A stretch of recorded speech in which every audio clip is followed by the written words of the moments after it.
muri yeZimbabwe chakachaya kumatebleland zvatiri kuona kuti kuBulawayo vakomana vojamuka. Weni mudhan'uve pakamushatira receive stiff resistance. Tinoona vakomana vana machacha vaya aiwa vazonyatso kuoneka kuti havazi chini kuBulawayo uko. Pane vhidhiyo riri kutendera tichiona aiwa vanhu vari muhoo vachijamuka the slogan yekuti 2030 idi yanenge ari chipo. Sarabina mashoko abuda nyoko muzera nhasi notibva subscribe or like or on the bell icon. So muri kuona mupicture umu tichipinda pahandle ye the cause vavanyora vachiti breaking news. Bulawayo province led by war veteran comrade Yaunza Zvaendwa refuses to endorse the 2030 ED achitonga drama in front of NPC Machacha.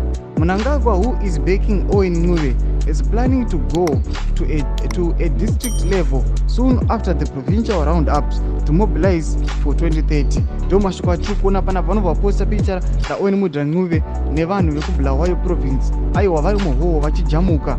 Bulawayo province iri kutungamirwa nawo veteran comrade Yaunza Zvaendwa. Vari kunzi aiwa vana Zvaendwa vari kujamuka vachiti aiwa zvika zvichandwa nevanhu vachiti 2030 vision mutungamiriri wenyika chatonga beyond 2028 hanzi kuBulawayo zvarapishiwa zvakandirwa kure.